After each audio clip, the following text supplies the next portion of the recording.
What if I told you that some of the most fun, most broken, and most iconic moments in League of Legends history came not from champion kits, but from items that Riot deleted forever? Items that made certain champions genuinely terrifying to play against. Items that gave players a level of agency, creativity, and raw carry power that the modern game honestly doesn't come close to matching. Today, we're going through 10 deleted League of Legends items that players still desperately want back, what they did, why Riot removed them, and why we think they deserve a second chance. Let's get into it.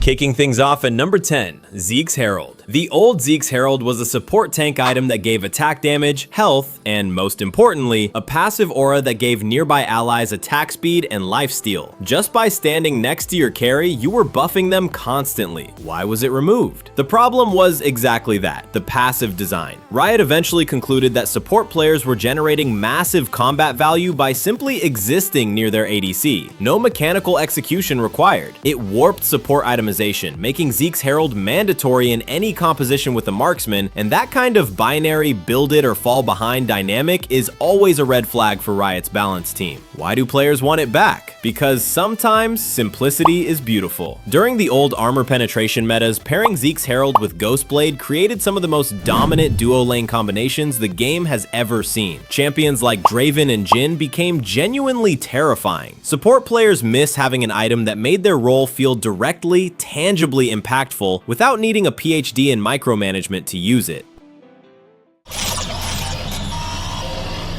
At number 9, Banner of Command. If you played in Season 6 through 9, you remember this one, and if you were the poor AP mage who had to deal with it, you probably have nightmares. Banner of Command was a support-oriented item that came with resistances, CDR, and an active called Promote. Pop the active on a lane minion, and that minion transformed, gaining massive stats, huge damage reduction from champions, and complete immunity to magic damage. Why was it removed? At its peak, a promoted cannon minion could march into a tower's range and siege it down while AP champions stood there completely unable to help. They couldn't damage the minion with abilities. In games where your entire team had AP, Banner of Command turned what should have been a manageable wave into an unstoppable siege engine that forced passive, painful defensive stalls. The item was just too polarizing, either completely irrelevant or game-breakingly dominant. Why do players want it back? Because it offered something truly rare in League, a genuine strategic counter draft tool. If the enemy team stacked AP, you could rush Banner of Command and exploit that weakness on a macro level. It gave support and tank players a commander fantasy, winning games through map manipulation rather than just punching people in team fights.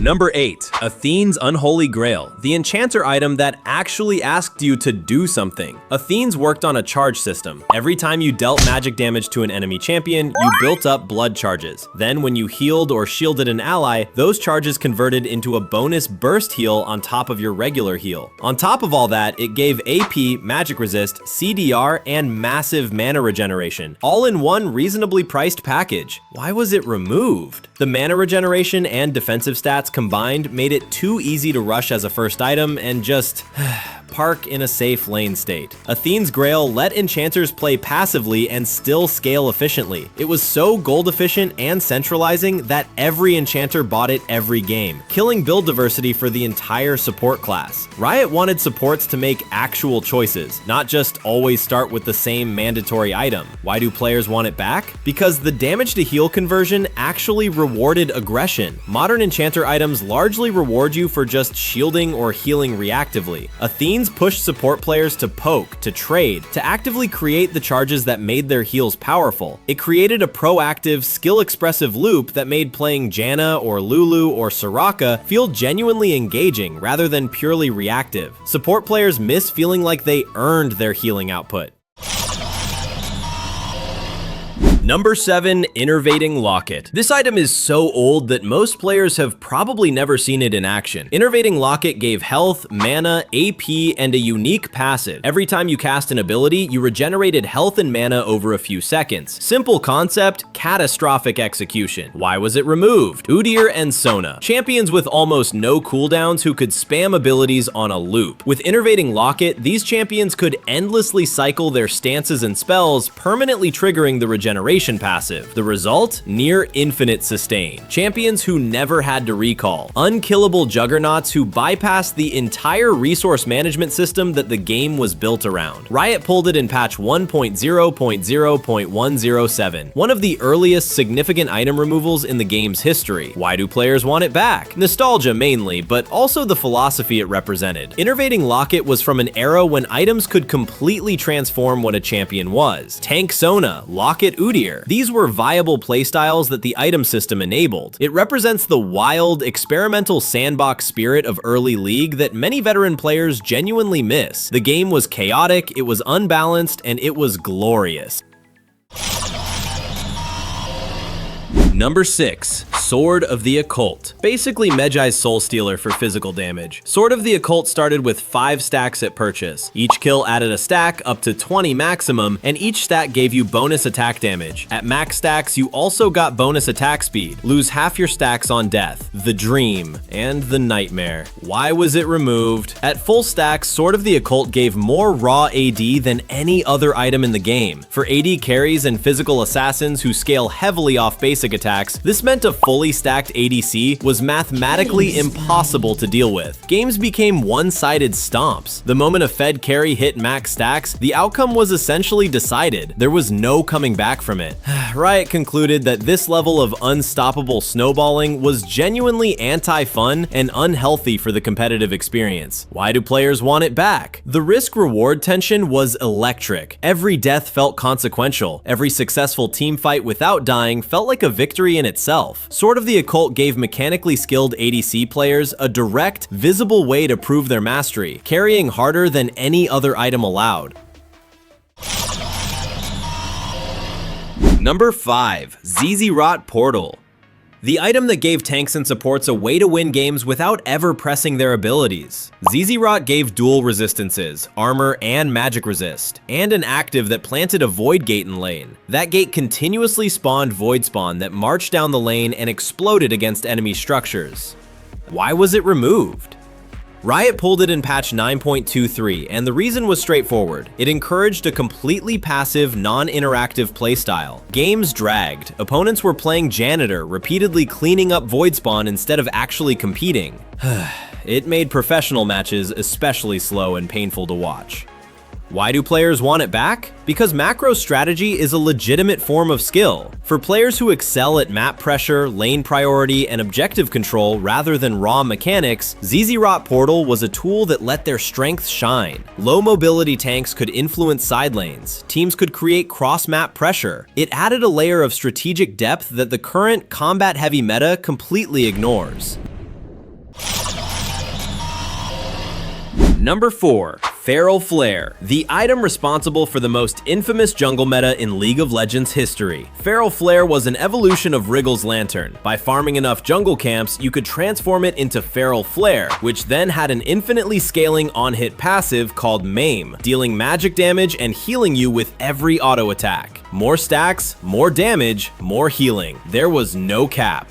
Why was it removed? Patch 4.20, the Weedwick meta. Junglers discovered that if you ignored your lanes entirely for the first 15 to 20 minutes, you'd come out the other side with a Feral Flare so stacked that you were unkillable and hit like a truck. Warwick with a fully stacked flare was basically a raid boss. The item created a purely selfish, antisocial jungle playstyle where the best strategy was to offer your teammates zero support and just farm your way to godhood. Why do players want it back? The on-hit carry jungler is an archetype that's basically extinct in the modern game. Master Yi, Shyvana, Nocturne, these champions thrive when they can power farm and then burst onto the scene as a late-game monster. Modern jungle items are designed around ganking and collaboration, which leaves these solo carry playstyles behind. Feral Flare gave players a satisfying PvE to PvP progression curve with a clear power spike that felt earned.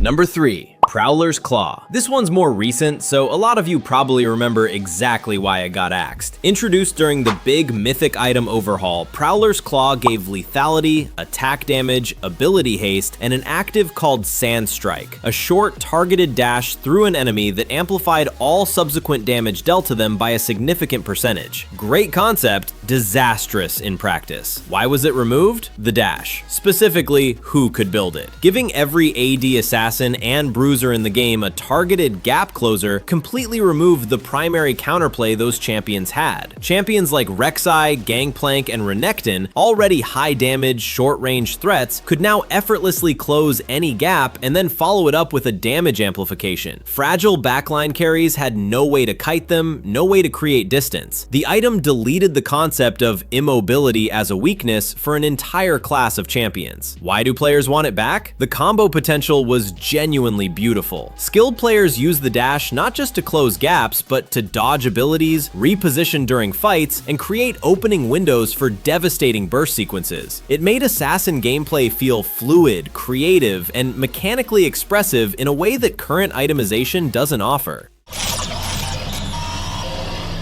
Number 2. Hextech Gunblade, the item that made hybrid champions feel like complete, terrifying forces of nature. Hextech Gunblade gave both attack damage and ability power, lifesteal, spell vamp, and an active lightning bolt, a long-range targeted nuke that dealt magic damage and applied a slow. In one item slot, it covered offense, sustain, and a gap-closing utility tool. For champions that scaled off both AD and AP, it was an absolute monster. Why was it removed? The problem wasn't the item itself, it was what it did to the small group of champions who actually used it, Akali, Katarina, and Jax primarily. Because these champions have high dual scaling ratios, Hextech Gunblade became an astronomically efficient force multiplier on them specifically. It gave them an extra ability that made target access trivial while the Omnivamp kept them alive through incoming burst. Balancing those champions became impossible. Buff them slightly and they were unstoppable with Gunblade, nerf them and they were completely dependent on rushing it. The item had to go because it trapped 3 champions in an unbreakable design loop. Why do players want it back? Well, in this case, players actually got what they wanted. The item was re-added after a 2-year hiatus with version 26.01, and hybrid champions are happy once more.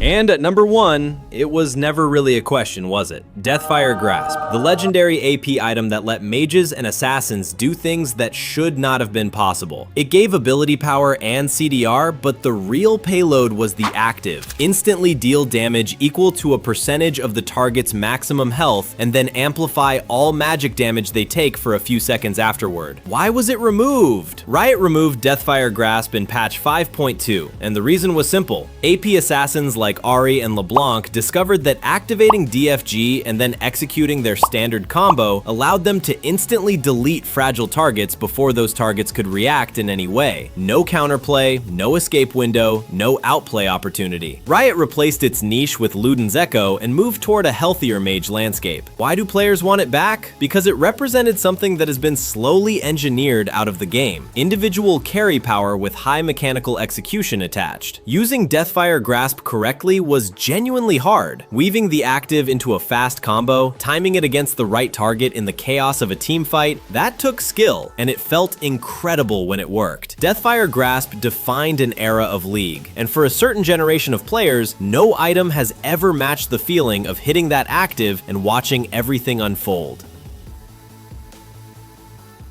And that's our list. 10 deleted items that built eras, broke the game, and left behind a community that still hasn't stopped asking for them back. If you're one of those players who actually remembers building half of these, respect. You lived through League's wildest era. Don't forget to check out the services of tapin.gg for premium coaching to reach the rank you deserve. Like and subscribe if you're enjoying the content, and I'll see you in the next one.